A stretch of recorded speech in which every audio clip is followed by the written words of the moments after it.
Hello and welcome to Cartoonist Kayfabe. My name is Jim Rugg. I'm Ed Piscor. Going to look at a lost Todd McFarlane SpiderMan classic with early Spawn roots. Before we dive into that, I want to invite everybody to like, follow, and subscribe to the Cartoonist Kayfabe YouTube channel if you haven't done so already. Hit that bell icon. You'll get notified when we post a new video. You'll be the first one in line, hopefully ahead of the Kayfabe effect, trying to track down these sometimes hard to find comics. They disappear throughout the day. Their prices go up, so you want to be the first one in line. Hit that notification button is how you get to the front of the line.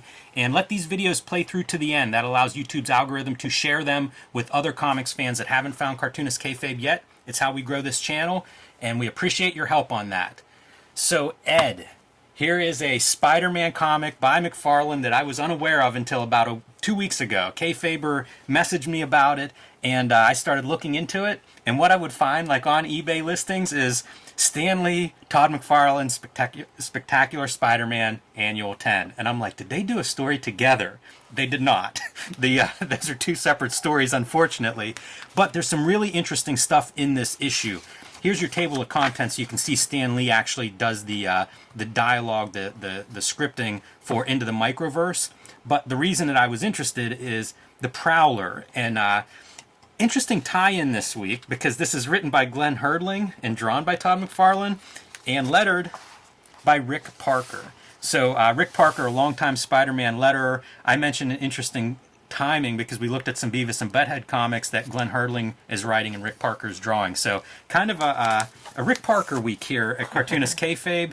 But the story, the reason this is on here is because McFarlane's doing a Prowler story, and everybody looking at home, take a close look at that mask. Looks very much like, looks like Spider-Man a little bit, but looks like what we know as Spawn, even with the giant cape, is part of what we're going to see when he goes over to Spawn. A long time ago, we took a look at, what the heck, Infinity Incorporated issues with the Mr. Bones character that McFarlane designed with Roy Thomas. You see the red cape with the collar, red cape, all that stuff. So he started the cape gimmick around there.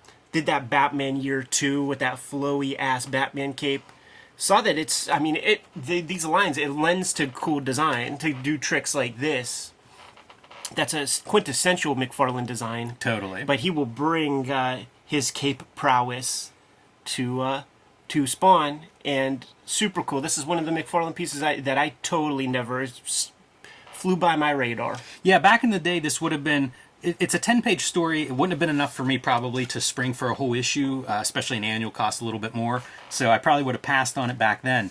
But I like seeing it now because it's McFarlane's inking himself, so you get all of the McFarlane.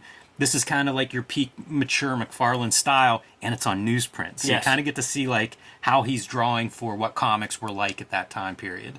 And it's wild. In some ways, I feel like he puts more fine lines in this work than he would do even once he gets to the Image era. Yeah, he ain't considering the paper. So, like you're certainly not.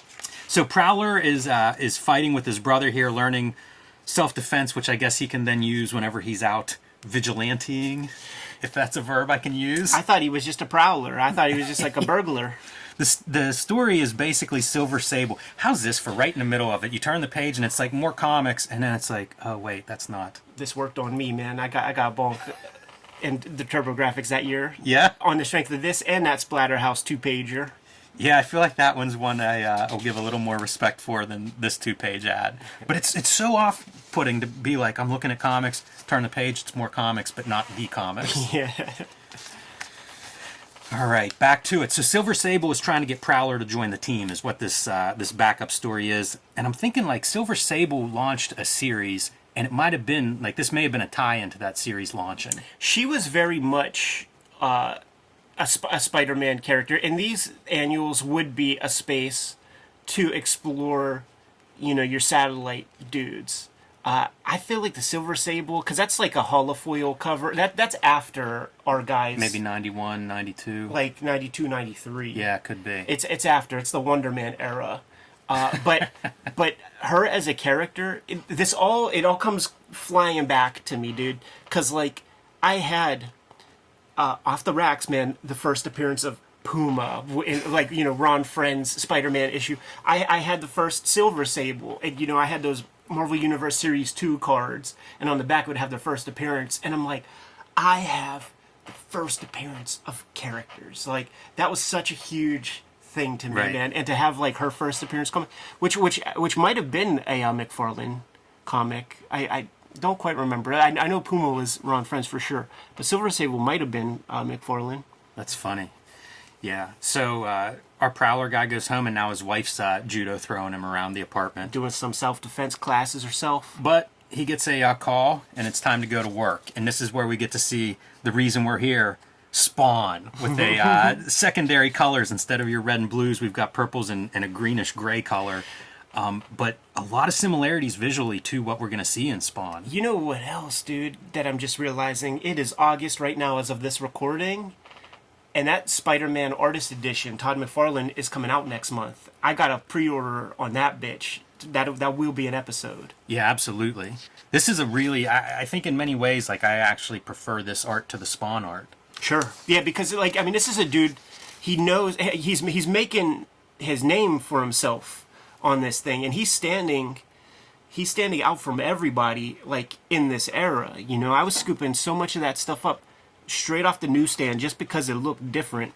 And he was really, I mean, he built his name by doing this stuff. Look at that, dude. Oh, I mean, that's, again, like, you can see why this looks like a Spawn comic, why we draw those parallels, and that's one of the prime. Also, not far, not far from.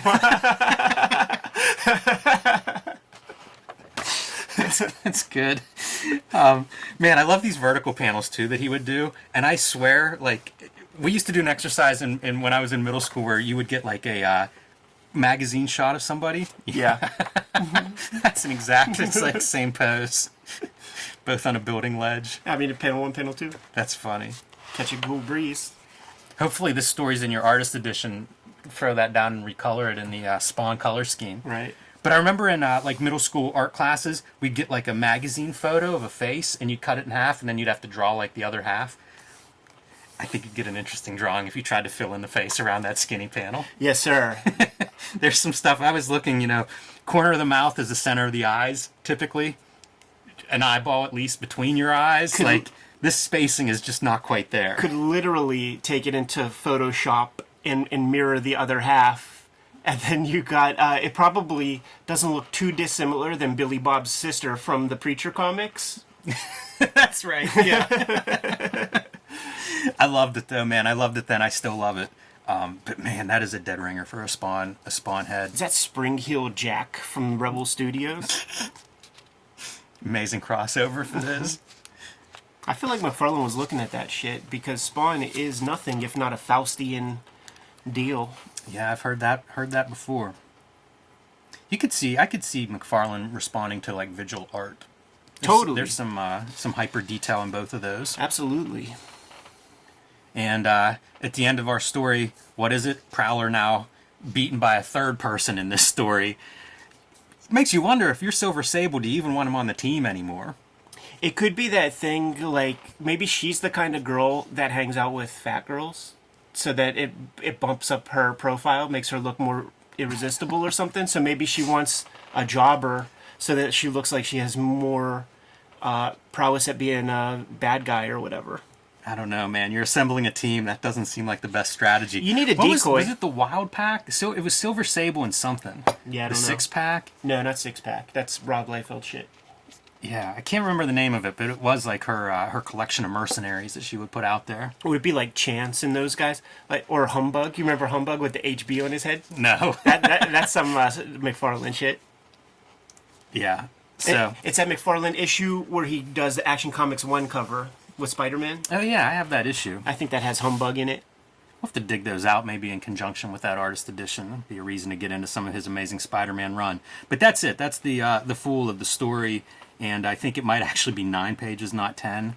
But I don't know, man. Early ideas for Spawn? Totally. At least aesthetically. You know, it's Prowler is inverted Spawn. He has like a claw hand glove. A little disappointed that didn't make it over to Spawn. That's Well, a he fun just got feature. straight claws. Yeah, I guess so. And it kind of does. He has a big gauntlet and shit. I like to think that it's this kind of material where Rob Liefeld is on the phone with Todd McFarlane as they are inking their debris and whatnot. Maybe this hair also even. Yeah, it's an amazing amount of just marks on a page. For doing this with like a Hunt 102 that you're constantly dipping into ink, Yeah. that's a lot of motion. The hair looks good like this on Silver Sable, but it looks not as good when it's Wendigo. You know, because he's got like those Shirley Temple curlers. I was going to say, like, I wonder too, does this translate into color, into digital color, like the digital color era? Oh, right. Yeah, especially since it's supposed to be white hair. Like, you got to do something with that. Yeah, it's an amazing amount of drawing in the line work there. So. At first, I thought you were gonna say, does that translate to real life, and what does that look like? Probably not far from the lion from Wizard of Oz or something. It is wild. All the curls coming off of that thing. Yeah, that's quite a haircut. Fun McFarlane though. This is kind of the around his peak 1990, around that peak of his Spider-Man art. So let's give this guy an adjectiveless series and see what happens. Absolutely. I mean, it's got to be right around this time. That was a 90s launch. I wonder if this is an inventory story or something that they were like, oh, McFarlane's Spider-Man is up. Cartoonist Kayfabe is brought to you by the comics that Ed Piskor and I make. Red Room Trigger Warnings. The second season of Red Room, all self-contained stories, issues 1 to 4, now available in comic shops everywhere. Red Room, The Antisocial Network, the trade paperback collection of the first season of Red Room, now available in comic shops everywhere, minus 28 countries where it's banned and 10 comic shops, but you can still request it there. And coming in September, the collection, the trade paperback of Red Room Trigger Warnings will be in stores in September. You can pre-order that now at your local comic shop or online wherever you buy your books. Hulk Grand Design Monster and Hulk Grand Design Madness in comic shops everywhere. The 60-year history of the Incredible Hulk.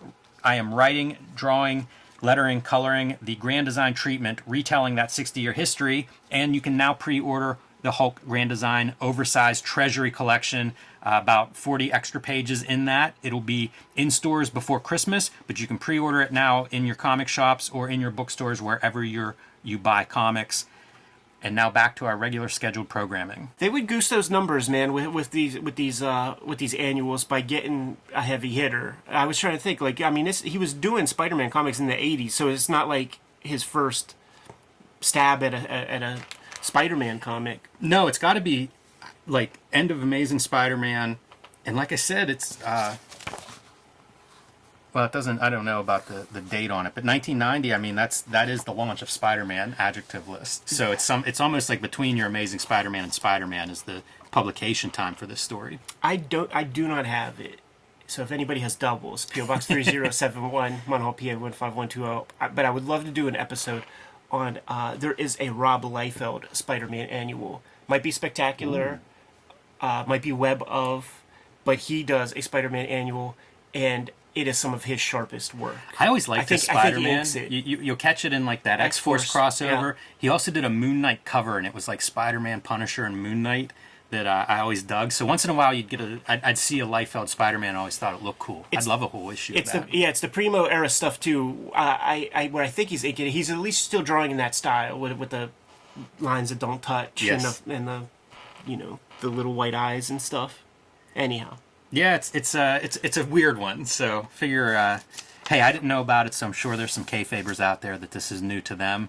And we look at a lot of Spawn and McFarlane.